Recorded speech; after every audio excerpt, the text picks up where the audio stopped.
Okay guys, for today's video ay pag-usapan natin yung napanood natin na pangyayari na while reloading, pumutok yung baril. Okay, nung nakaraang video po kasi natin ay napag-usapan natin na hanggat hindi na ipapasok ang finger sa trigger at hindi nakakalabit ay hindi puputok ang baril. Kung kondisyon ng baril, yun ang pinag-uusapan natin doon. Bakit ito, sir, ay pumutok naman po? Hindi naman nakapasok yung daliri. Kung nakita nyo sa video, hindi naman talaga naka-trigger finger in, naka-out. Pakita ko sa inyo, i-demonstrate ko lang. Checking tayo, empty chamber, no magazine. Okay, naka-trigger finger out naman. Nag-reload lang na ganun, pumutok na. Okay, kung na siya ay nakasalang sa course of fire at nag-beep na at nagraran ng course of fire, hindi ko alam po kasi kung nagpa-practice yan o nakasalang sa course of fire. Pero kung yan ay nakasalang sa course of fire, automatic po yun 1043. Accidental discharge. ED kung tawagin. Bakit siya pumutok? Kasi nga po, hindi kondisyon yung baril. Sa mga shooter po kasi, tayo ay nagpapalambot ng trigger. Okay? Hindi naman po masama yun. Basta't sumusunod lang tayo sa mga rules. May mga pounds yan eh. May mga kung gaano kabigat ang trigger mo. Depende sa baril na gamit mo. Kung gaano yung trigger pull mo, depende sa division mo. So, hindi po masama na magpa-trigger job tayo o kaya i-trigger job natin yung baril natin. Tsakin lang natin na marunong. Okay, marunong yung gagawa. Para hindi mangyari yung katulad nung napanood natin na accidental discharge while reloading. Dito sa loob po yun nagka-problema. Okay?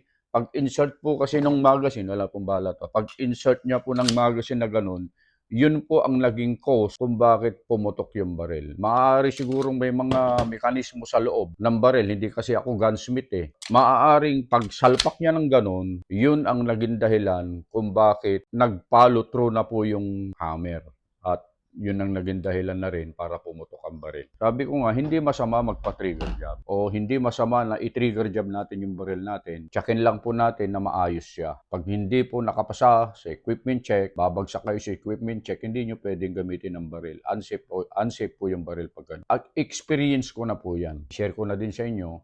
Nung naglaro po kami ng PMA, matagal na po yun. Ang dala kong baril noon ay production. Yung production na dala kong baril, nung nasa equipment check na po ako, habang ini-equipment check nung range officer po, yung baril ko, kinakasakasang ganun, kinakasang ganyan, kinakasang ganyan. Tinitignan nila kung susunod itong hammer. Pag ganun mo kasi, titignan nila yon. Tapos, itataas nila yung safety, kakalabitin nilang ganyan. Titignan nila kung talagang nagpapunction siya pag hindi siya nakalabit habang nakataas ang safety.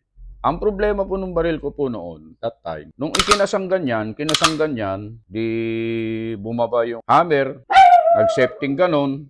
Nung ibababa na po yung safety, okay, sumunod yung hammer. Ibig sabihin, nung binaba nung range officer yung safety, nag-follow through yung hammer. So, unsafe yung baril, hindi pwedeng gamitin. Sabi nung range officer, paayos mo muna.